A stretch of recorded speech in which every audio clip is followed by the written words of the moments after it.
patjetër të mban kryeministër. Para se të ishte të zgjedhej kryeministër, duhet të kishte një strategji tjetër në pozitën e kryeministrit e ka një strategji tjetër. Unë nuk e shoh tragjike diçka rritjen e numrit të ministrive, mendoj për strukturën e mënyrës se si funksionojnë institucionet e Kosovës, ka nevojë që të punohet shumë, ndarja e disa dikastereve ose institucioneve në institucione vete mund të menaxhohen më mirë nëse ka vullnet.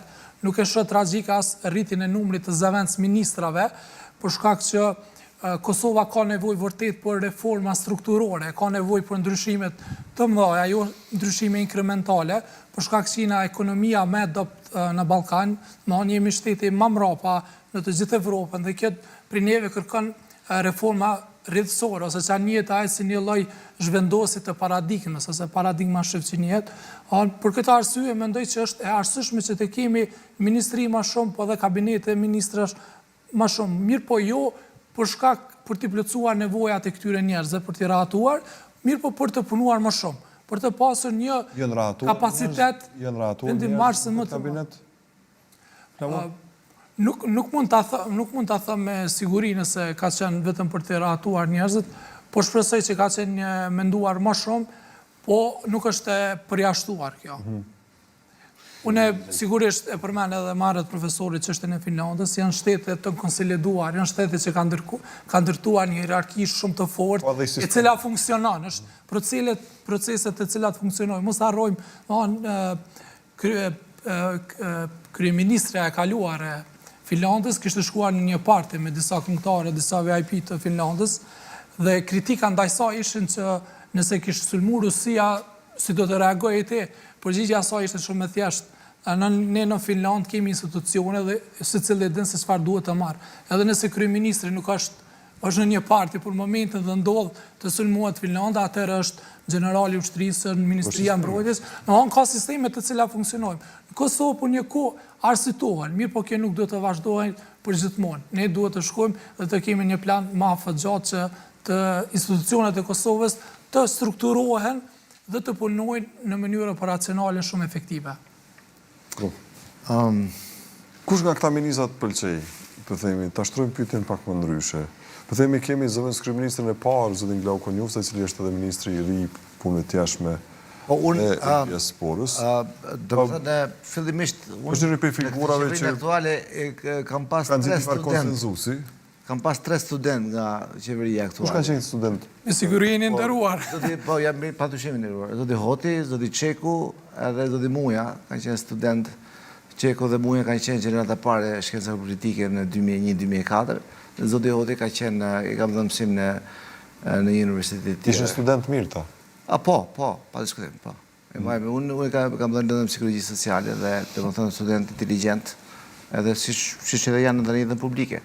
Tani për pjesën politike, politika ka shumë dyer dhe ka shumë mënyra, pastaj kur vendos njeriu me luajtur në ekip futbolli, atëherë do të thënë përmbat atij ekipi futbolli rregullave vetëlore se kështu me radhë, pastaj dalim në diskursin se çfarë sjell individi në një forcë politike. Kryesisht njerëzit mendojnë me konceptin ideal që një individ i shumë inteligjent dhe i formuar do të thënë do vjen në një forcë politike dhe ndryshon realitetin. Në fakt do të thënë nuk është gjithaqë thjesht.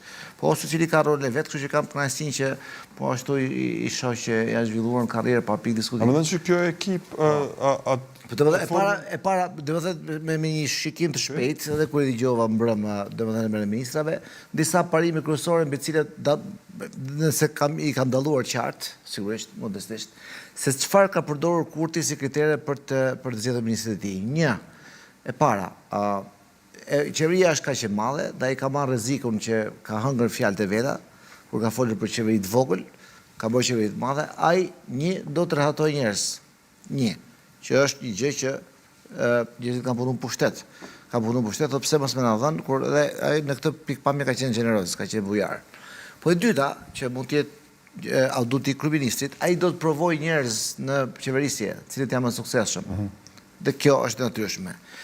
Aspekti tjetër është që ka bërë një mix midis atyre që kanë qenë ministra dhe disa ministrave të ri për të sjellë një impuls të ri në qeverisje në dinamikat grupore që ka qeveria. Siç mund të ketë se qeveria është po ashtu grup. Tjetra, aspekt tjetër është ka marrë kryesisht njerëz të cilët kanë vota. nuk ka marrë nga lista poshtë e 110 vetave të cilët nuk kanë vota. Ka marrë kryesisht njerëz që janë konfirmuar me votë për treguar që kjo është një qeveri politike. Por po ashtu për treguar që ata varen një masë madhe nga vota nga ai dhe domethënë të krijojë vazhdimsi në këtë përpamje.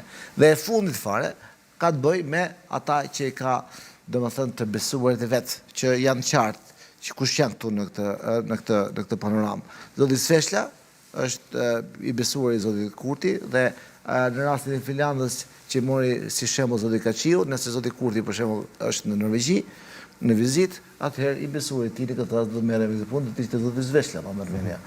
Apo jo, nëse do të kishim një problem të madh, edhe që është legjitime, kryeministri do i besojë dikujt. Zoti Vitia po ashtu, e kemi parë si ministri shëndetësie në vazhdimsi.